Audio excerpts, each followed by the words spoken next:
The quintuplets. A woman, pregnant with 5 girls, was abandoned and humiliated by her partner, who left her for another. On the day of his wedding, she makes a surprise appearance and reveals a truth so shocking it leaves all the guests completely speechless. Before you watch, like this video, subscribe to our channel, and comment where you're from so we can deliver even more videos like this. 5 heartbeats. Dr. Collins's words echoed in the exam room like thunder, causing Clara to clutch the exam table so tightly her fingers turned white. 5, she whispered in disbelief as the doctor pointed out each small pulse on the monitor. The world spun violently around her, abandoned just a month ago, without a home since she discovered the fraudulent mortgage. And now this, quintuplets. A hysterical laugh bubbled up in her throat, transforming into sobs that shook her entire body. "He says I could never do it alone," she murmured through tears. In that moment, something crystalline and fierce awoke inside her, a wild determination she didn't even recognize in herself. "I'm going to prove him wrong," she declared, her voice transformed as she protectively placed a hand on the belly that now carried not 1, but 5 reasons to never give up again. Leaving the office, the weight of the diagnosis, a high-risk pregnancy, and the list of precautions and special care seemed to crush her shoulders. How could she afford the costs? How could she raise 5 children alone? His last words before leaving echoed in her mind like a cruel sentence, almost a curse. The apartment, once a sanctuary of love, now felt like a prison of painful memories. Clara spent hours lying on the sofa, her hands resting on her still flat belly, trying to process the magnitude of what was to come. The nauseating scent of the birthday cake, the one she had lovingly prepared to celebrate 3 years of their relationship, still lingered in the air like a ghost of shattered dreams. 3 weeks before this life-changing diagnosis, Clara had lived the most devastating moment of her existence. The sweet smell of vanilla filled the small apartment as she adjusted the oven temperature. Her skilled hands worked with meticulous precision, beating the cake batter that would symbolize 3 years of shared love, 3 years of laughter, dreams, and whispered promises in the dead of night. Have you ever felt that sensation that everything in your life is finally falling into place? That rare moment when the universe seems to conspire in your favor and the future unfolds before you like a lit road. That's exactly how Clara felt that autumn afternoon. As she carefully decorated the cake with small sugar flowers, her mind wandered between memories of the past and dreams of the future. The sound of the front door interrupted her thoughts. Her hands froze in midair, the pastry bag still suspended over the cake.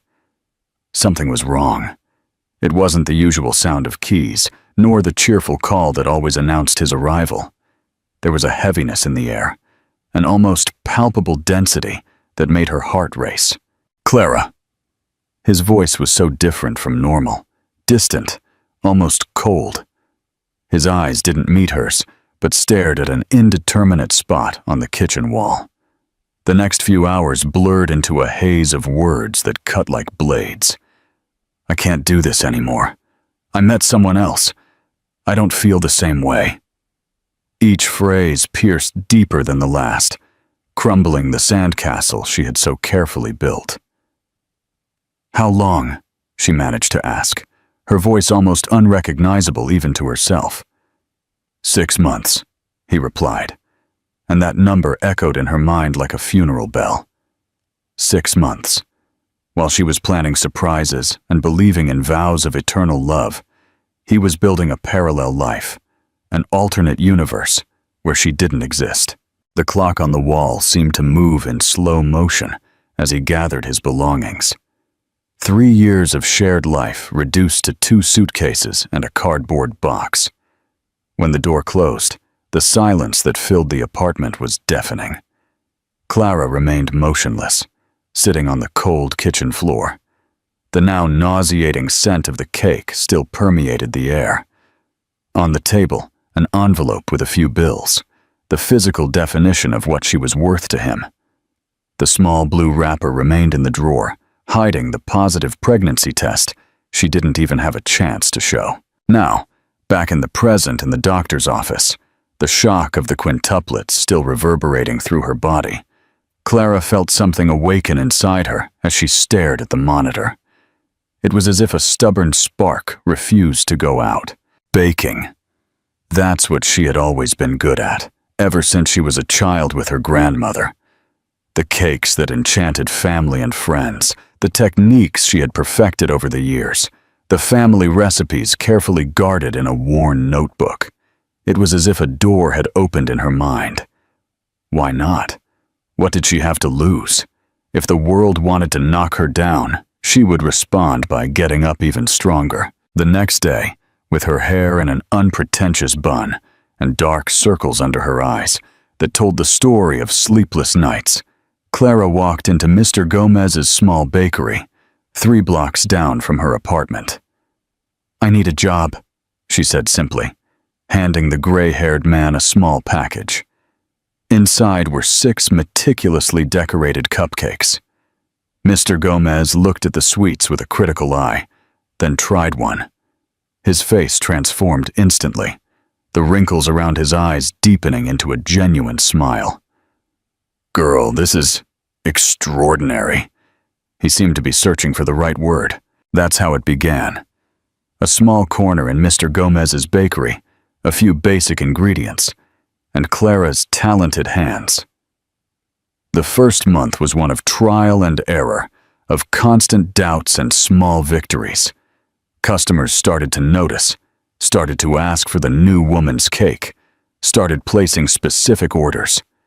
Meanwhile, her belly grew, housing the multiple miracles she was carrying. The medical costs accumulated, but now a small savings account was growing too. A savings account built with sugar, flour, and determination. The news spread in the small town. A young baker, pregnant with quintuplets, abandoned by her partner, was building her own path with talent and perseverance. People started coming, not just for the taste of the sweets, but for the story behind them. They wanted to support her. They wanted to be part of that improbable journey. On a particularly busy afternoon, as Clara delicately piped whipped cream onto a row of cupcakes, the chime of the door announced a new customer. She looked up and met the curious gaze of a tall man in a well-cut suit. "I was told I'd find the best sweets in town here," he commented, approaching the counter.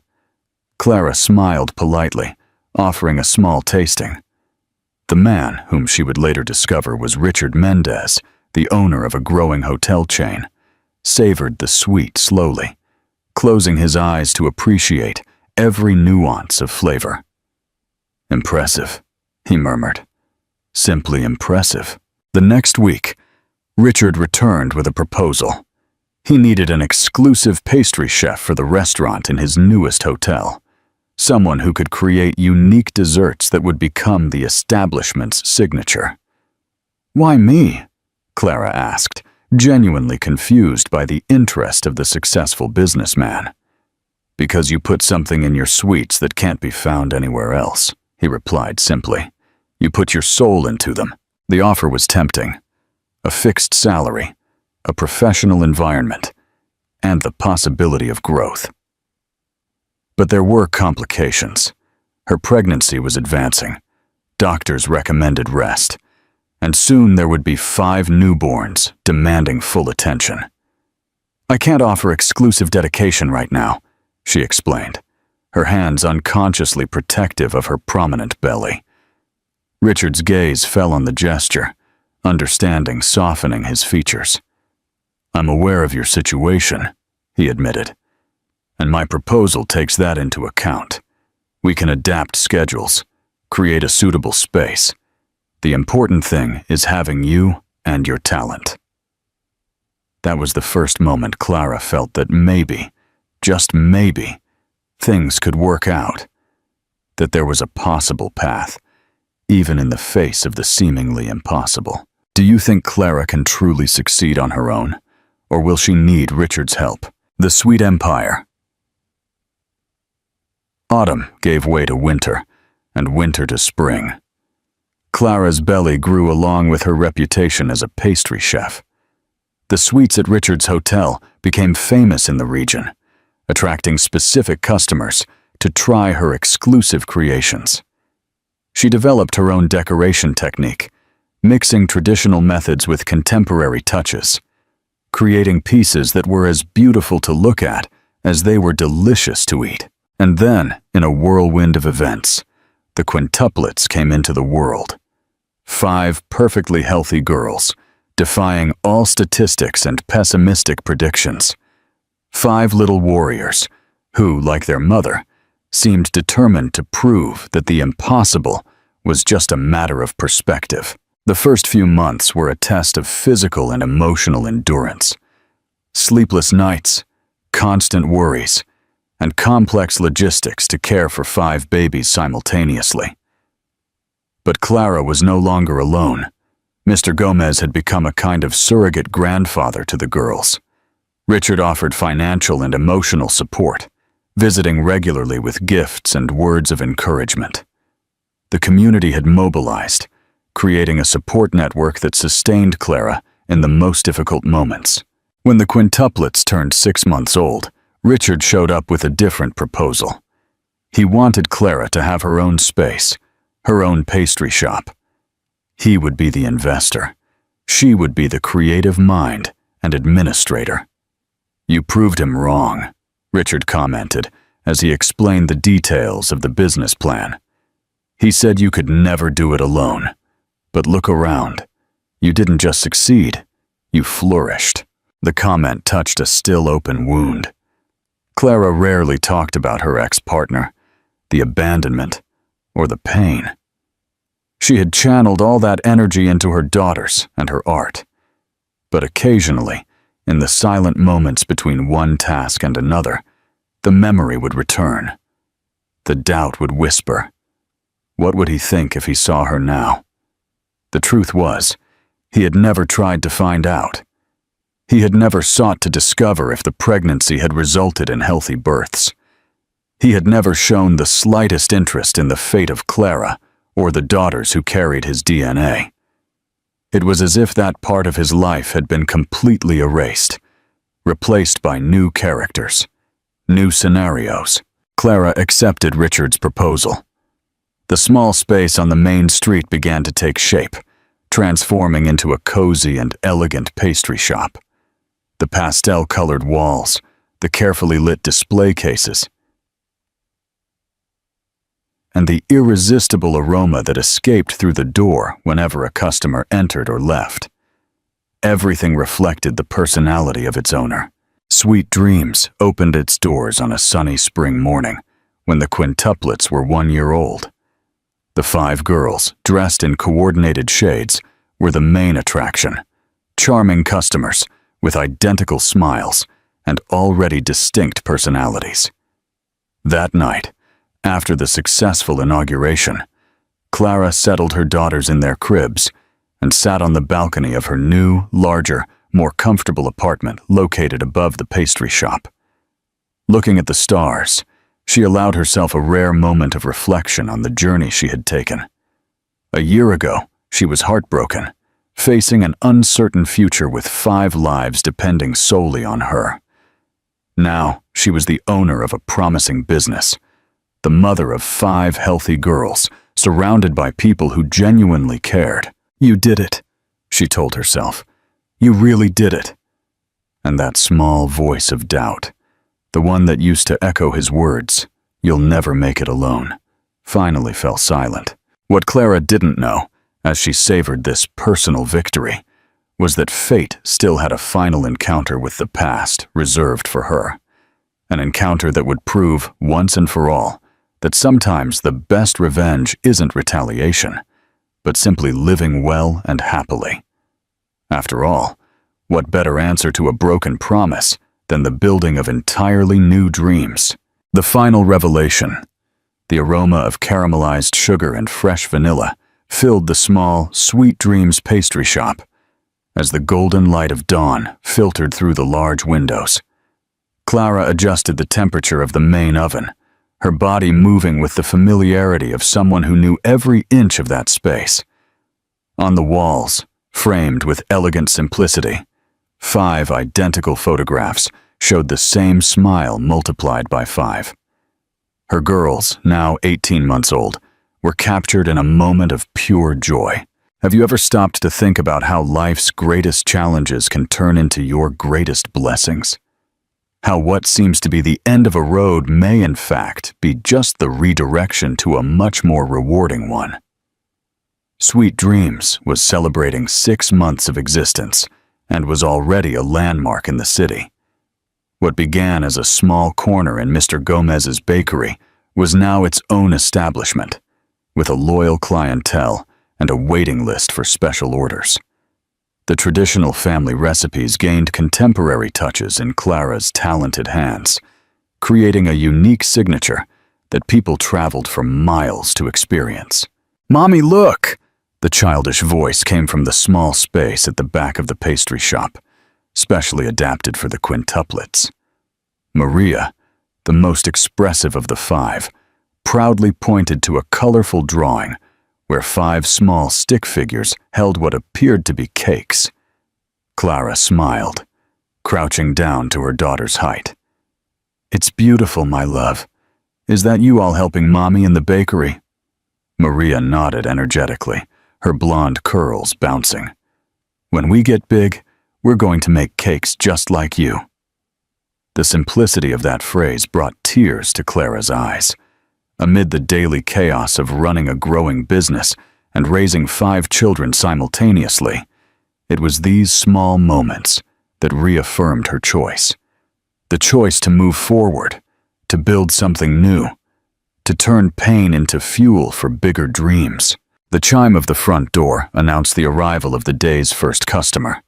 Clara adjusted her uniform, an elegant pastel-colored apron with the bakery logo embroidered on it, and walked to the counter with her best smile. "Good morning, how can I help you?" The gray-haired woman on the other side of the counter wasn't just any customer. Anita Vasconcelos, a renowned food critic and columnist for the regional newspaper, was known for her demanding palate and merciless reviews. "I hear your pistachio and raspberry eclairs are capable of transporting someone directly to heaven," Anita commented, her shrewd eyes observing every detail of the environment. Clara's heart raced, but her hands remained steady as she served the specialty. This moment could define the future of her small business. A positive review from Anita would mean visibility throughout the region. A negative one could compromise months of hard work. Anita bit into the pastry with deliberate slowness, closing her eyes to concentrate on the sensations. The silence that followed seemed to last an eternity. "In 25 years as a critic," she finally declared, "I can count on one hand the times a dessert has left me genuinely speechless." Her eyes met Clara's, and for the first time, a smile softened her severe features. "Congratulations, my dear. You're not just making sweets, you're creating experiences." That same afternoon, Richard appeared at the pastry shop, carrying a bouquet of fresh lilies and the day's newspaper. In Anita's column, an enthusiastic review occupied half the page with the title, "Sweet Dreams, the flavor empire built by resilient female hands." "This deserves a celebration," Richard announced, his eyes shining with the same pride a father would show. In the months that followed that review, the small pastry shop saw its business triple. Clara had to hire 3 assistants to keep up with the growing demand. The menu expanded, incorporating new creations that blended tradition and innovation. The quintuplets, now chattering non-stop, became the unofficial mascots of the business, charming customers with their distinct personalities despite their identical appearances. It was during this period of prosperity that Clara received an unexpected invitation. The mayor of a neighboring city was organizing a regional gastronomic festival and wanted Sweet Dreams to be one of the representative establishments. "I don't know if I can do it," Clara confessed to Richard during a late dinner after the girls were asleep. "The festival lasts 3 full days. How will I manage with the little ones?" Richard, who over the months had become more than an investor, a friend, a support, a constant presence in their lives, held her hand across the table. "You're not alone on this journey, Clara. You'll never be again." There was an intensity in his gaze that made something awaken in her chest, a warmth she had almost forgotten, a possibility she had buried along with her broken heart. The festival was a milestone. The Sweet Dreams booth, decorated with elegant simplicity and pastel tones, attracted lines that stretched for yards. Clara, assisted by her staff and occasionally relieved by Richard so she could take care of the girls, presented exclusive creations inspired by local culture. Her reinterpretation of the traditional roll cake, with a touch of cardamom and red fruit glaze, was voted the event's standout dessert. Journalists from larger statewide publications approached, wanting to know the story behind the talented pastry chef and her quintuplets. Clara shared her journey with caution, always emphasizing her triumph and never the abandonment. She talked about how every obstacle had been a stepping stone to something bigger, how every disappointment hid an opportunity. "If you could go back in time," a reporter asked, "would you change anything about your path?" The question caught Clara by surprise. She looked at her 5 daughters, who were playing happily under Richard's watchful eye, and felt a crystalline certainty. "Not a single second," she replied with serenity. "Every tear shed, every sleepless night, every moment of doubt, it all brought me exactly to where I need to be." Upon returning to the city after the festival's success, Clara found something unexpected in her mailbox. A formal proposal from a publisher interested in publishing a recipe book signed by her. "The Sweetness of Resilience: Recipes and Stories from an Unlikely Journey" was the suggested title. "I'm not a writer," Clara protested, showing the letter to Richard during one of their now frequent dinners. "But you're a natural storyteller," he argued. "Each of your sweets tells a story. Why not put them on paper?" That night, after the girls had fallen asleep, Clara sat at the small desk in the corner of her room and began to write. Not just recipes, but memories. The first time she made cookies with her grandmother at 6, standing on her tiptoes to reach the counter. The birthday cake she made for her father, clumsily decorated, but received with tears of emotion. The feeling of making her first professional sale at Mr. Gomez's bakery. And then, the more recent stories. How she discovered that Lily, one of the quintuplets, had a natural talent for separating egg yolks from whites without breaking them, even with her tiny hands. How Sophia always chose the best strawberries when they went shopping. How Beatrice, Maria, and Ava would seriously debate which topping would look best on each cake, like little pastry experts. Words flowed, sometimes interrupted by tears, no longer of sadness, but of a deep gratitude for the path she had taken. Clara was rediscovering her story through writing, re-signifying every difficult moment in the light of where she was now. The book was published 6 months later, coinciding with the quintuplets' 2nd birthday. The book signing at her own pastry shop turned into a community event. People lined up not just for their signed copy, but to share how Clara's story had inspired them in their own struggles. "Your book gave me the courage to start over after my divorce," a middle-aged woman confided, squeezing Clara's hand with emotion. "I read your story to my teenage daughter, who was being bullied at school," another client shared. "She said that if you could raise 5 daughters and build a business from scratch, she can handle a few mean girls." Those words touched Clara deeply. She had never imagined that her personal journey could impact so many lives beyond her own. She had transformed pain into purpose, despair into hope. Not just for herself, but for others too. The book's success brought new opportunities. A regional television network invited her for a weekly segment on pastry. Home appliance companies wanted her to endorse their products. Invitations to lead workshops in other cities arose. Clara chose carefully, always prioritizing what would allow her to balance career and motherhood. The quintuplets remained her center, her moral compass, her reason for getting up every morning and persisting. On one particularly busy afternoon at the pastry shop, while preparing a special order for a major wedding, Clara received a call from the girls' kindergarten.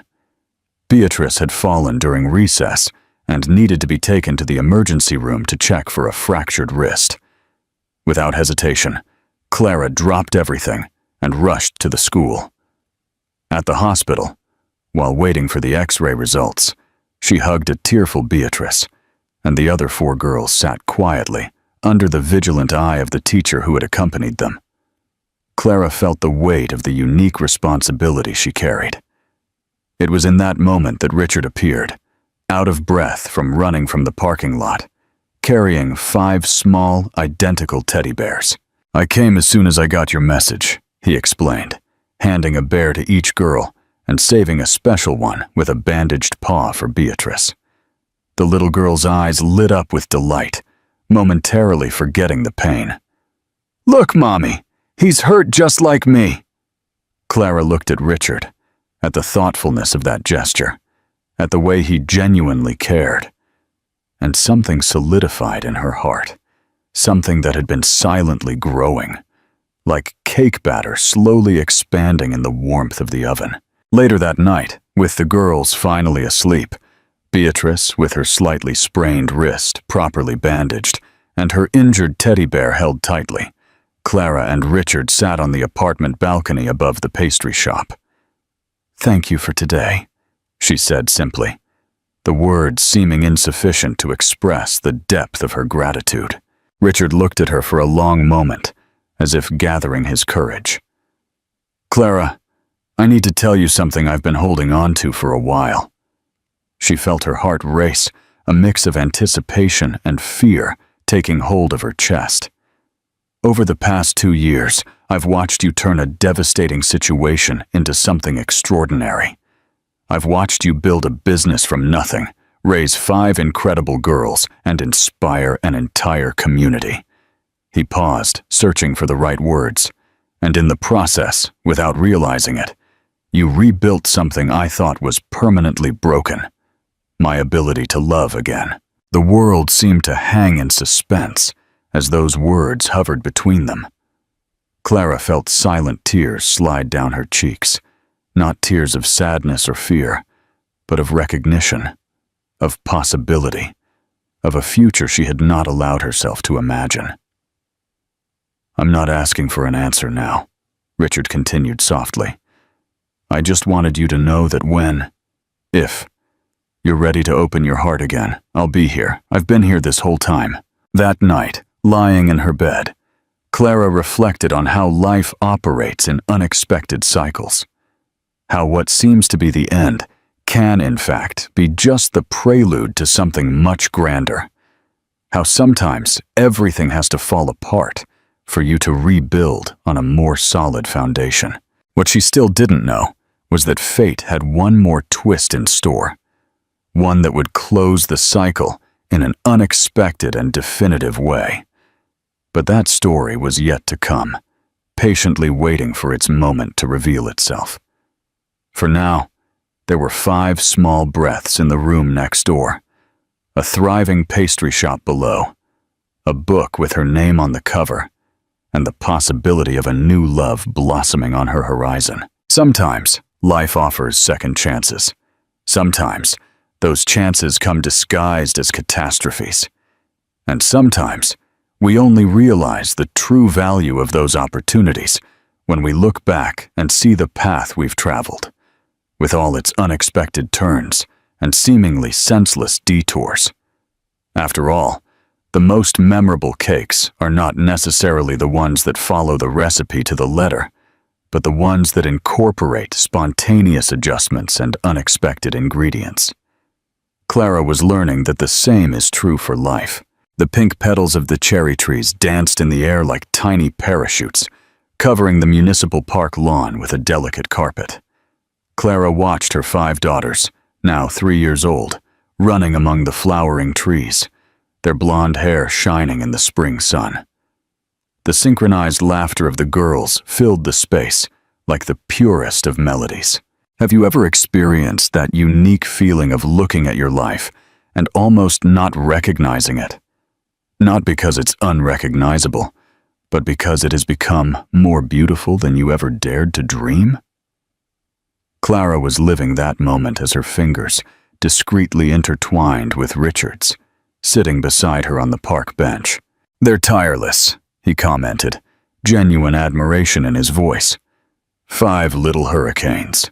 "Little hurricanes with the precision of a tornado," Clara replied, laughing as the quintuplets, in perfect synchrony, decided to change direction and run to the other side of the park. The last 12 months had brought transformations as significant as the first moments after the abandonment. Sweet Dreams was no longer just a local pastry shop, but a growing brand. After the success of the recipe book, invitations for lectures and participation in gastronomic events came, and, most excitingly, the opportunity to open a second store in the state capital. But the most profound change wasn't in the business. It was there, in the simplicity of those intertwined fingers, in the comfort of a shared silence, in the quiet certainty of having found not just a partner, but a companion on her journey. The transition from friendship to romance with Richard had happened gradually, without haste, respecting the time Clara needed to heal old wounds.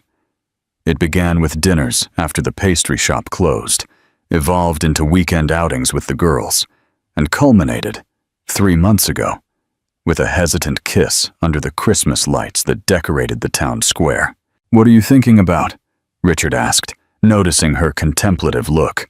"About how unpredictable life is," she replied, watching Maria, always the leader among the sisters, organize some elaborate game. 3 years ago, I was lying on the kitchen floor with a broken heart and no idea how I would move forward. She didn't need to finish. Richard gently squeezed her hand, understanding the weight of that transformation. "Mommy, Uncle Richard, look what we found!" Sophia, the most observant of the 5, ran toward them holding something in her cupped hands.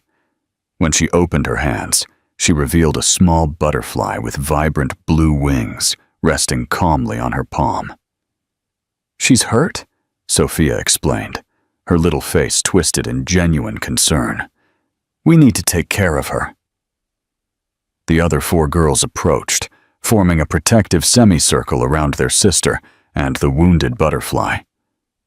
The scene deeply touched Clara, the natural compassion of those children, their instinctive tendency to protect the vulnerable, to heal what was broken. "Where does that come from?" she had once asked the pediatrician during a routine checkup. This sensitivity of theirs to the suffering of others. The doctor had smiled knowingly. "Children mirror what they experience, Clara. They were cared for with love, even in the most difficult circumstances. They are just giving back what they received." In the park, Richard crouched down to the girls' level, carefully examining the butterfly. "I think she's just resting," he explained gently. "We'll make a temporary little house for her to recover, and then we'll let her fly again. What do you think?" The approval was unanimous, with 5 little heads nodding affirmatively. That was another quality Clara admired in Richard, his ability to communicate with the girls on their level, without ever underestimating their understanding or infantilizing them unnecessarily. As they walked back home, or more precisely, to the spacious apartment above the pastry shop where they now lived, Clara watched the interaction between Richard and the girls. How he perfectly balanced authority and affection. How he patiently answered the endless questions of Beatrice, the most curious. How he respected the introspective moments of Ava, the quietest. How he appreciated the fanciful stories of Lily, the most imaginative.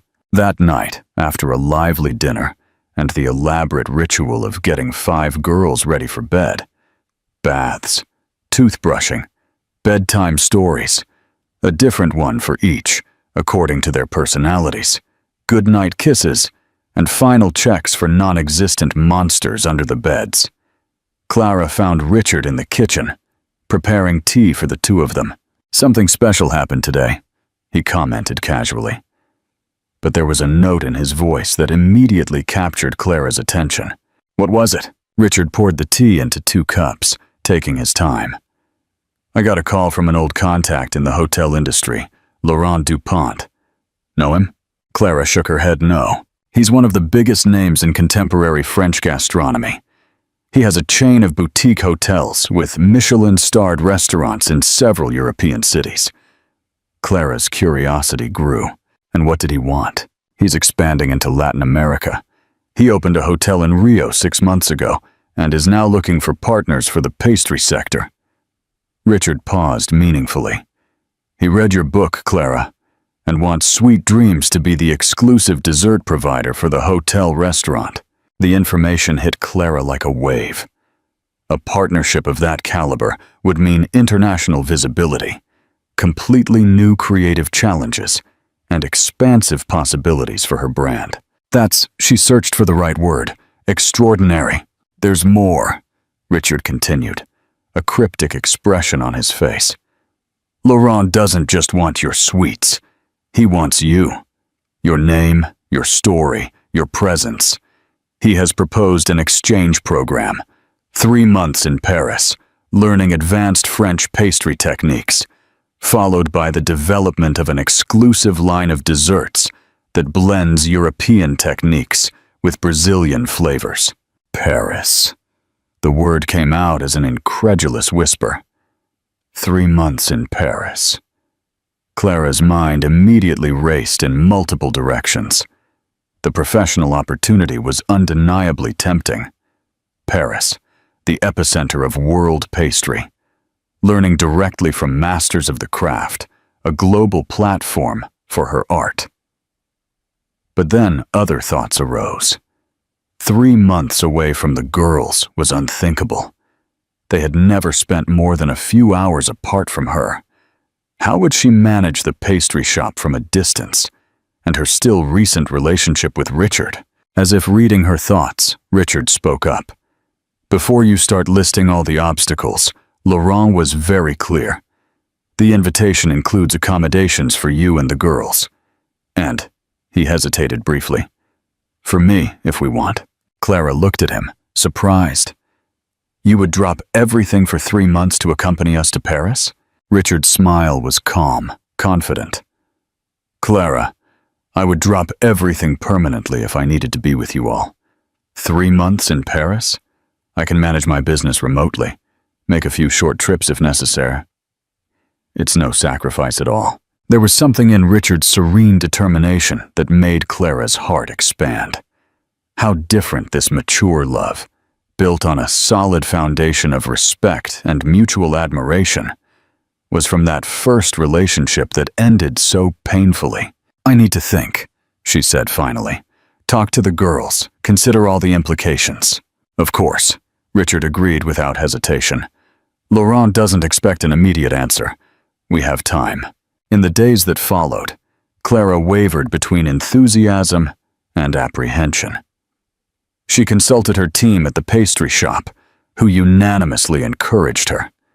She talked to the quintuplets, using age-appropriate language, explaining about the city of lights and the country of croissants. To her surprise, the idea of an adventure abroad was met with childish excitement, especially when she mentioned that they could see the Eiffel Tower in person, just like in the illustrated book they loved so much. The final decision came during a quiet evening, when Clara was working in the pastry shop kitchen, after hours, experimenting with a new macaroon recipe using typically Brazilian ingredients. Richard watched her in silence from the doorway, admiring the concentration on her face and the precision of her movements. "I always knew you would be great," he commented, finally approaching. "Ever since the first sweet I tasted in that little corner of Mr. Gomez's bakery." Clara smiled without taking her eyes off the delicate macaroon shell she was molding. "And you think I should accept?" "I think you've already decided," Richard replied softly. "You're just looking for confirmation." She stopped, looking at him with surprise at his insight. He was right. Deep down, the decision had already been made. Her adventurous spirit, her dedication to professional growth, her desire to offer her daughters enriching experiences, it all pointed to a single answer. "We're going to Paris," she finally declared, a quiet conviction in her voice. The preparations for the international sojourn were an organized whirlwind. Clara developed new processes in the pastry shop, ensuring everything would run perfectly in her absence. The managers of her 2 stores received intensive training. Documents were provided, vaccinations were updated, and suitcases were carefully packed.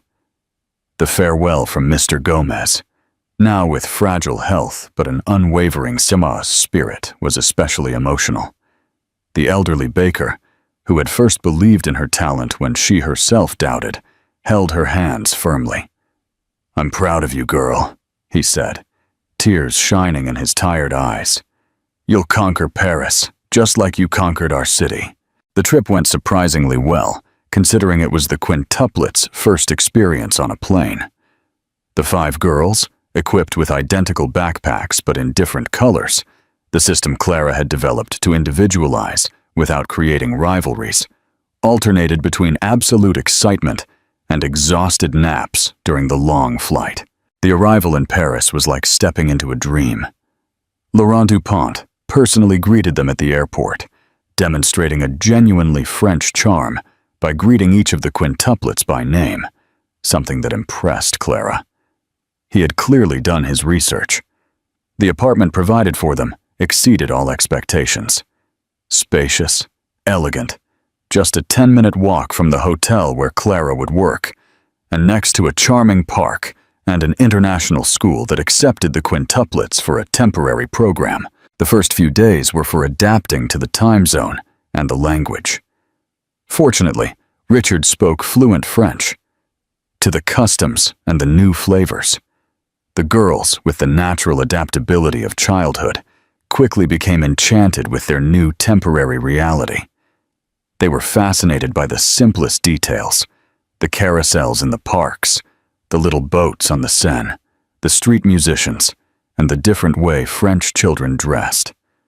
Clara divided her time between intensive learning at Laurent's hotel and exploring the city with her daughters and Richard.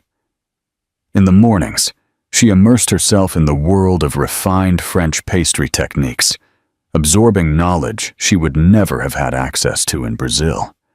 In the afternoons, after picking the girls up from school, they transformed into enthusiastic tourists, discovering Paris through the children's wondrous eyes.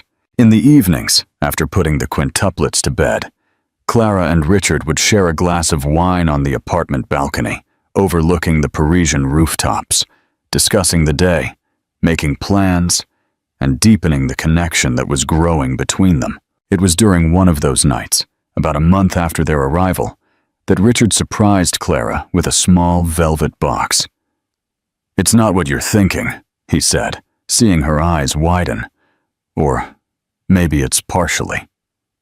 Inside the box wasn't a ring, but a key. "It's to my house," Richard explained. "The house I bought 3 years ago in the hills, the one with the big garden and the view of the valley. I never told you why I bought it. Such a large property for a single man." Clara watched him, curious. "I bought it thinking about the future, a future that, at the time, seemed improbable, but one I couldn't stop dreaming of." He held her hands tenderly. "Clara, I'm not asking for an answer now. I just want you to know that when we get back, there's a place waiting for you all. A place with enough rooms for 5 energetic girls. A pastry studio we can equip however you want. And room to grow in every sense. Clara's eyes filled with tears. They weren't tears of hesitation or fear, but of recognition. Recognition that sometimes life offers second chances, so magnificent that they make the initial losses seem necessary. Essential steps to get to where you need to be. "Richard," she began, her voice choked with emotion. "You—" Before she could finish, the phone rang. The temporary French phone, whose number very few people had. It was late at night, which made the call even more unusual. With her heart racing from an inexplicable premonition, Clara answered. The voice on the other end was her manager back in Brazil, usually calm and efficient, now visibly flustered. "Clara, sorry to call so late, but—" A pause laden with tension. "I got a quote request for a wedding cake. A very specific request for a very particular event." "And what's the problem?" Clara asked, confused by the apparent urgency. The answer came like a blow that reverberated across the Atlantic, connecting past and present in a single moment of crystalline clarity. "The groom is your ex-partner. He's getting married in 2 months." The silence that followed the revelation was almost palpable. Clara remained motionless on the Parisian balcony, the phone still pressed to her ear as the information slowly penetrated her consciousness. Her ex-partner, the man who had abandoned her pregnant with quintuplets, was about to get married. And by some incomprehensible cosmic irony, her pastry shop had been chosen for the wedding cake. Have you ever felt like the universe was conspiring to create a specific moment in your life? An inevitable encounter between past and present that seemed written in the stars? "Clara?" Richard's worried voice brought her back to reality. "What happened?" She explained the situation in broken words, still processing the impact of the coincidence. The man who one day said she could never do it alone was now unknowingly seeking the services of the empire she had built from scratch. What an irony. A humorless laugh escaped her lips. Of all the pastry shops in the city, in the region, Richard watched her intently, trying to decipher her emotions. "What do you want to do?" It was a simple question, but loaded with possibilities. Refusing the order would be the most obvious option. Why voluntarily get involved with someone who had caused so much pain? On the other hand, there was something tempting about the idea of showing him and showing herself how much she had grown, prospered, flourished. "I want to make the cake," she finally declared, her voice finding its firmness. "I want to deliver it myself." Richard's eyes widened slightly. "Are you sure? We're in Paris for 2 more months. The timing is perfect," Clara finished. "Laurent mentioned that I could return for a week to oversee the inauguration of the new branch. We can adjust the dates." There was a determination in her gaze that Richard knew well, the same determination that had made her rise from the ashes when all seemed lost, the same silent strength that had guided her through every obstacle. "Then let's make it happen," he said simply, squeezing her hand in silent support. That night, after Richard fell asleep, Clara stayed awake, watching the lights of Paris from the bedroom window. Surprisingly, she felt no anger or resentment thinking about the impending meeting with her past. What she felt was a strange sense of closure, as if the universe was offering the opportunity to conclude a chapter of her life that had been left without a proper ending. She thought about the quintuplets, sleeping peacefully in the next room. Her daughters, who never knew their biological father, who were growing up happy and healthy, surrounded by love. She thought about Richard, whose quiet devotion had healed wounds she believed were permanent. She thought about her pastry shop, the opportunities opening up, and the bright future unfolding before her. What was left of the heartbroken woman on the kitchen floor 3 years ago Absolutely nothing. And perhaps that's what she needed to show. Not to him, but to herself. The preparations for the temporary return to Brazil were accelerated. Laurent, understanding the personal importance of the situation, though Clara had shared only the basics, reorganized the exchange schedule. The quintuplets, now completely adapted to Parisian life, received the news of the trip with childish excitement. For them, every move was an adventure. "Are we going to see Grandpa Gomez?" Lily asked, as Clara packed small bags for the week-long trip. "Yes, my love, and Aunt Rosa from the pastry shop, and Toby from the flower shop." Clara smiled as she saw the little face light up with every familiar name mentioned. The eve of their departure was marked by a special dinner organized by Laurent at his private apartment with a view of the Eiffel Tower. It was a temporary farewell dinner, but also a celebration. Laurent had made the invitation official for Sweet Dreams to establish a branch inside his Parisian hotel. "You conquered Paris in record time, ma chérie," the French chef declared, raising his glass in a toast. "Your talent transcends borders." Clara blushed slightly at the compliment, feeling genuinely honored. The quintuplets, dressed in their best outfits and behaving with surprising decorum thanks to a prior promise of a special dessert, watched the adults with curiosity. "What's Daddy Richard going to do while we're in Brazil?" Beatrice suddenly asked, her childish voice perfectly audible in the moment of silence that followed the toast.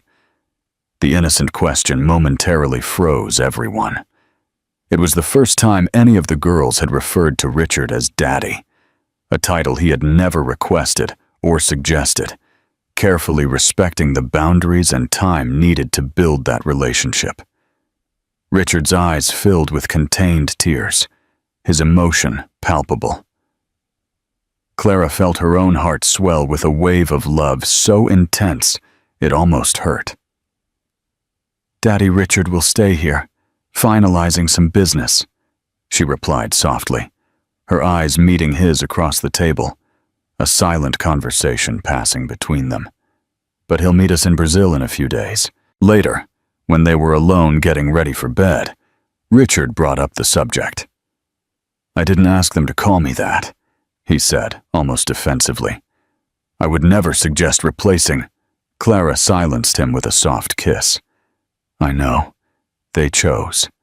And they chose well." That night, protected by Richard's arms, Clara made two decisions that would change the course of her future.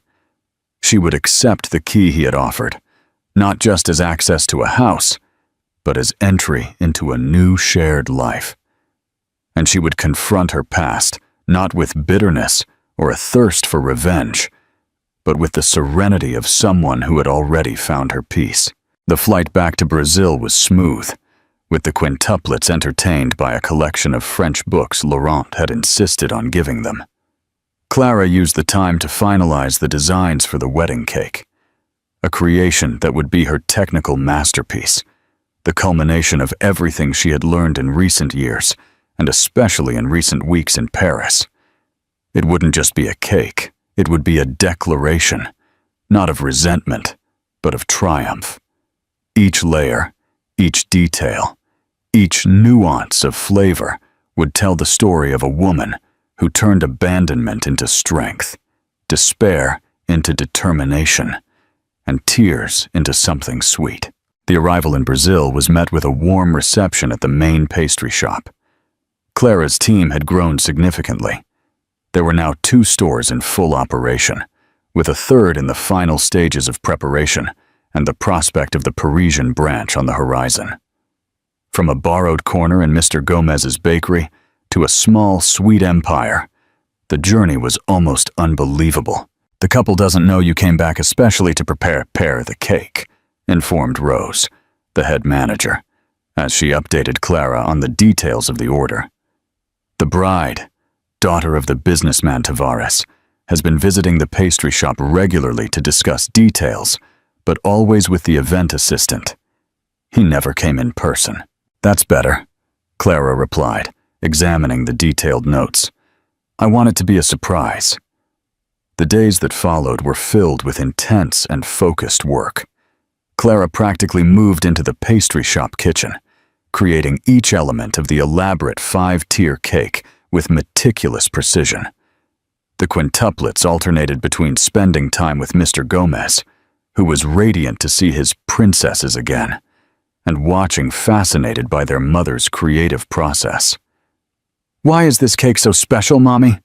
asked Ava, the most observant of the 5, noticing the unusual intensity with which Clara worked. Clara paused, considering how to explain something so complex to a 3-year-old. "Because it's for someone who is part of our story," she finally replied. "Someone who helped us get to where we are today, even without knowing it." And the answer seemed to satisfy the little one, who nodded with the adorable seriousness that only children can display when they think they are understanding adult matters. On the eve of the wedding, when the cake was almost finished, a work of art in 5 tiers, each symbolically representing a year since the abandonment, decorated with refined French techniques but incorporating typically Brazilian flavors. Richard arrived from Paris. He entered the pastry shop after hours, finding Clara putting the final touches on her creation.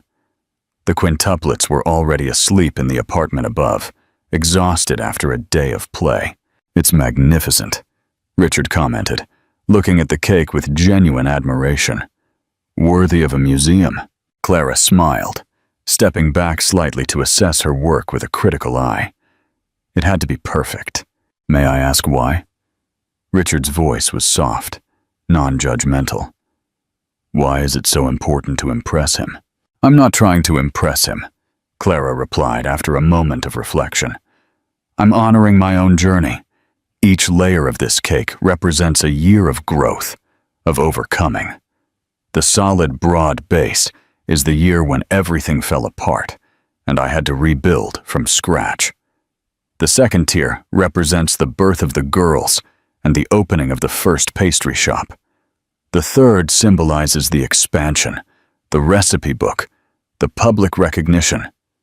The fourth," she hesitated, a gentle smile appearing on her lips. "The fourth represents you, entering our lives.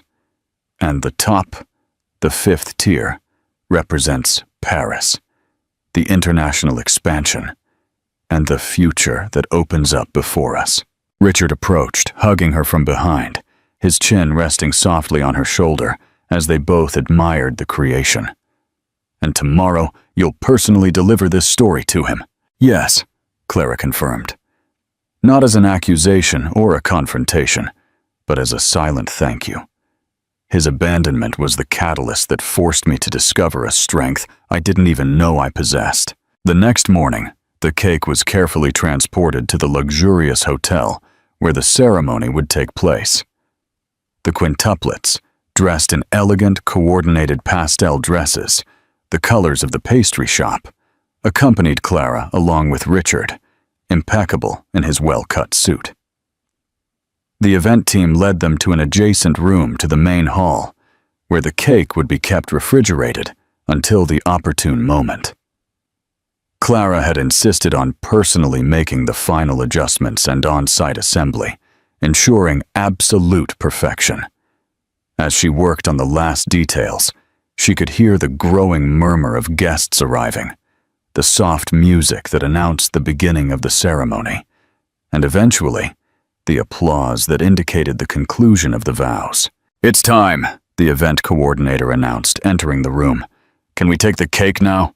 Clara took a deep breath, exchanging a meaningful look with Richard, who squeezed her hand encouragingly. "No," she replied calmly. "I'll take it myself."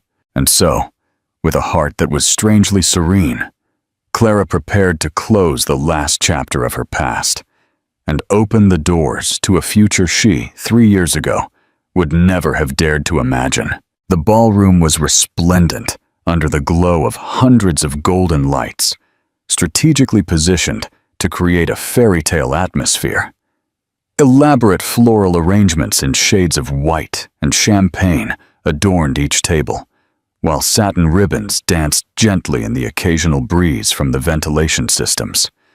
200 guests, elegantly dressed, chatted animatedly, glasses of sparkling wine in hand, celebrating the union that had just been made official. Have you ever experienced that unique moment of absolute clarity, when time seems to slow down, and every detail around you gains an almost supernatural sharpness?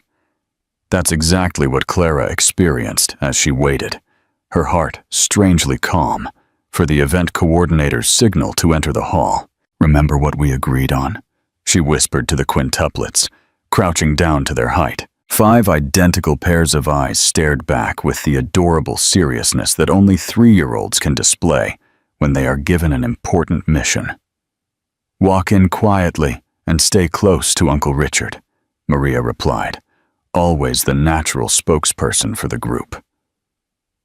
Clara nodded, adjusting a loose ribbon on Beatrice's dress.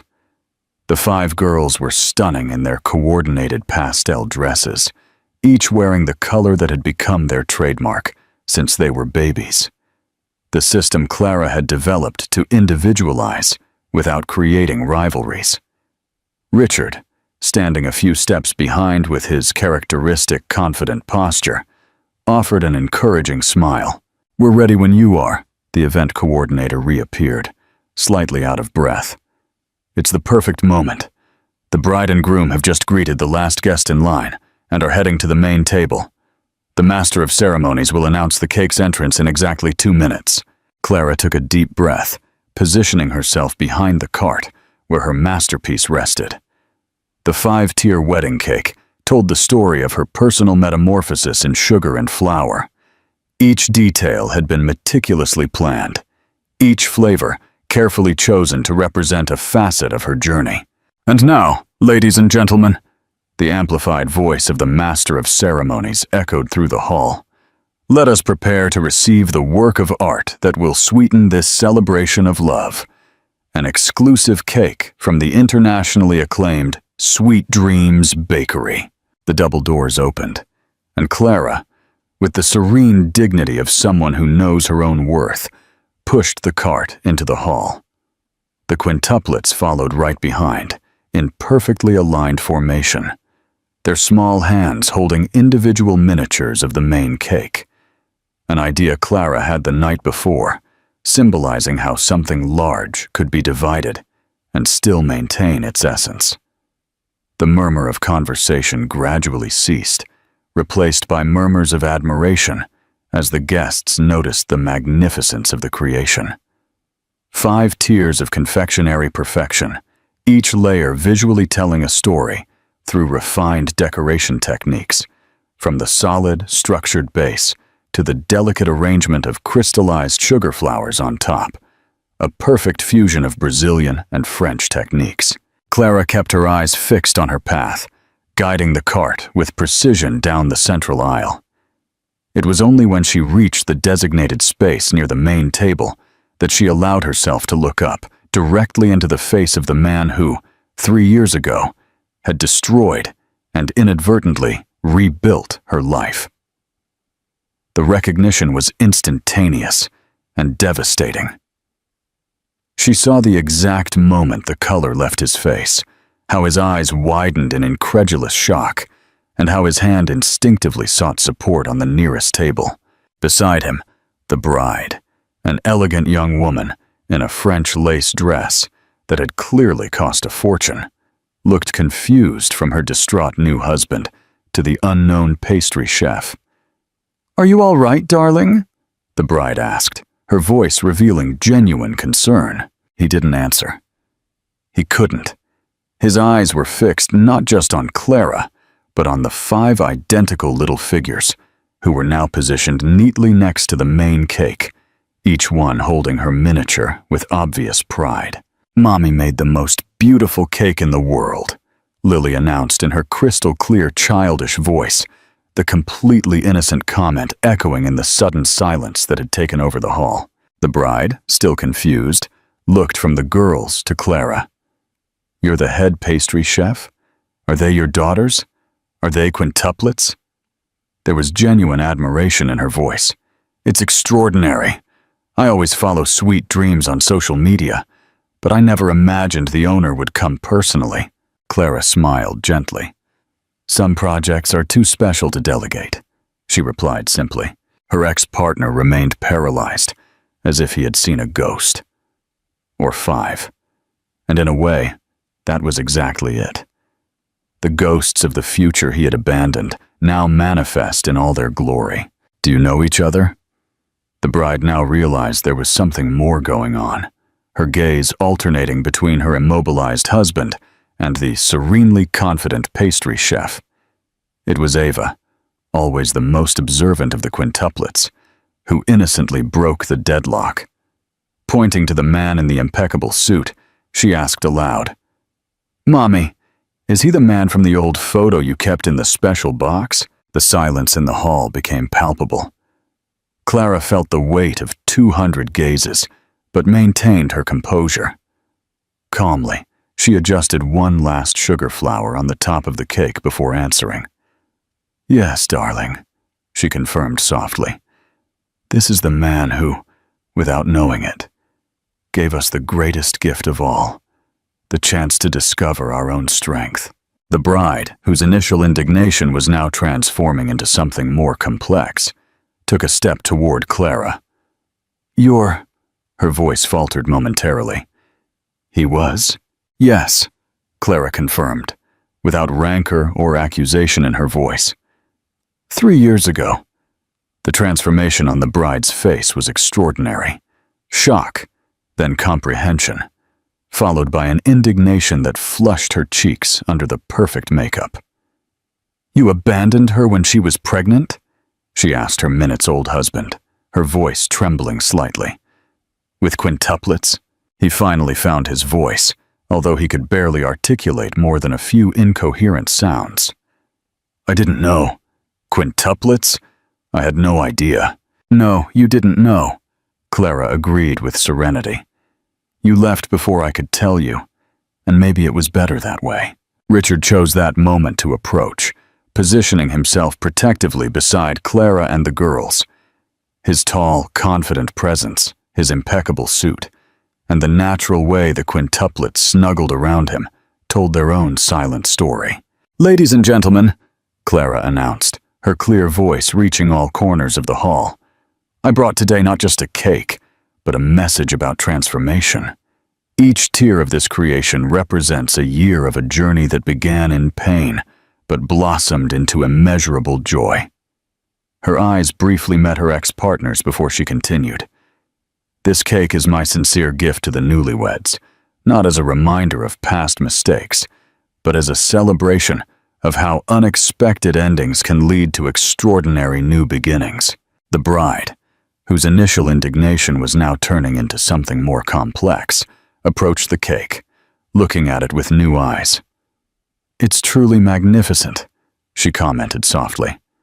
Then, turning to her husband with clear determination, "We need to talk, in private."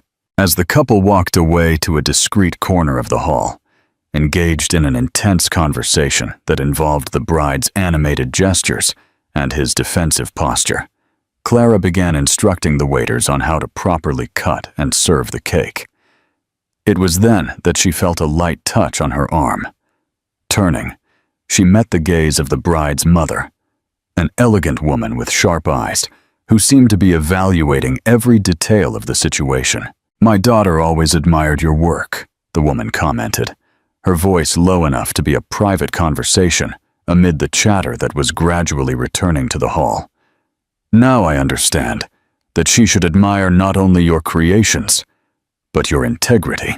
Clara nodded in silent thanks, understanding what was not being said. That woman respected her decision not to turn the celebration into a humiliating public confrontation, even though she had every justification to do so. "Sometimes," Clara replied, "the greatest victory is simply living well." The woman smiled with contained approval before heading to where her daughter and son-in-law were still talking intensely. The quintuplets, having completed their mission of presenting the miniatures, were now sitting at a nearby table, charming guests with their impressive similarity and distinct personalities. Richard watched from a distance, ready to intervene if the guests' enthusiasm became excessive. When the cake began to be served, something unexpected happened. The bride returned to the main table alone, without her new husband. With determined gestures, she removed the newly placed wedding ring and set it on the table before signaling to the event coordinator. In a matter of minutes, a surprising announcement was made. The marriage was annulled. The celebration, however, would continue, not as a commemoration of a union, but as a party for female courage and new beginnings. In the bride's own words, Clara watched everything from a distance with mixed feelings. It had never been her intention to cause such a rupture, only to show her triumph and close a personal cycle. However, she recognized that each person had the right to set their own limits on what they could accept in a relationship. When it was time to leave, Clara gathered her daughters, exhausted but happy after becoming the temporary celebrities of the party. Richard efficiently organized their departure, demonstrating his characteristic quiet competence. At the ballroom door, they were surprised by the bride, or ex-bride, who caught up with them with hurried steps. "Wait!" she pleaded, something indefinable shining in her eyes. "I didn't come to apologize for him. I came to thank you." Clara watched her, curious. "You saved me today," the young woman continued, sincere emotion entering her voice. "Not just from a marriage to a man capable of abandoning his family, but from a life built on lies. If he could hide something so significant from his past, what other truths would remain hidden?" Before Clara could reply, the young woman crouched down to the quintuplets' level. "You are very special girls, you know. You have the bravest mother in the world." As she stood up, she handed Clara a business card. "I'm a curator at an art gallery. When you're ready to exhibit your creations as the true works of art they are, please get in touch." And so, with one last bittersweet smile, the young woman returned to her reinvented celebration, leaving Clara with an unexpected connection born from the ashes of failed relationships. In the limousine on the way to the hotel, where they would stay before returning to Paris, the quintuplets quickly fell asleep, exhausted from the day's intensity. Clara rested her head on Richard's shoulder, finally allowing herself to relax. "So," he murmured, gently kissing her hair. "How do you feel?" Clara considered the question, searching her heart for the most honest answer.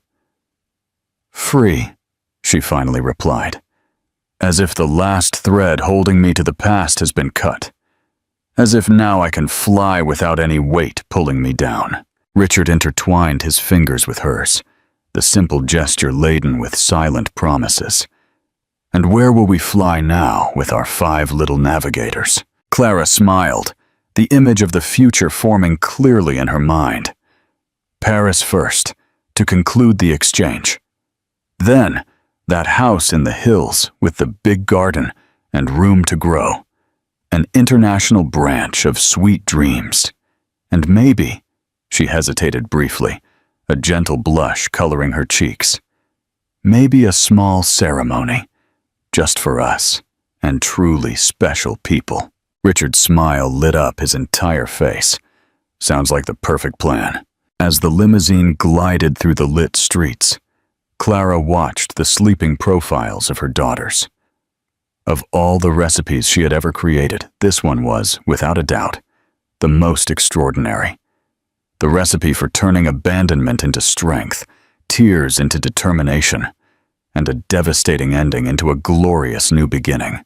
The world of pastry teaches a fundamental truth that applies equally to life.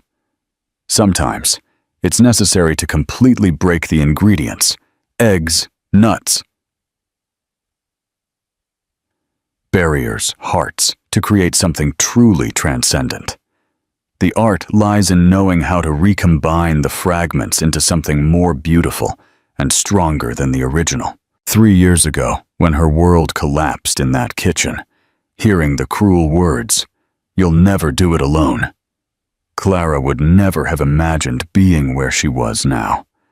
Not just surviving, but thriving. Not just existing, but shining. And perhaps this is the sweetest lesson of all. Endings aren't really endings, but simply doors to new beginnings. The true taste of victory isn't in proving something to someone who hurt you, but in proving to yourself that the journey was worth every tear, every sleepless night, and every obstacle overcome. As she closed her eyes, nestled in Richard's protective embrace, Clara felt a deep peace envelop her. The cycle was complete. The story had found not an end, but a perfect evolution. And the future, like an unbaked cake, waited with all its infinite possibilities. After all, life, like pastry, is both a science and an art. Part precise technique, part spontaneous inspiration. And Clara had mastered both dimensions, creating her most significant masterpiece. A full life, built with love, courage, and that secret ingredient that turns the ordinary into the extraordinary. The indomitable resilience of the human spirit. What do you think of Clara's decision to deliver the cake herself? Was it the right move,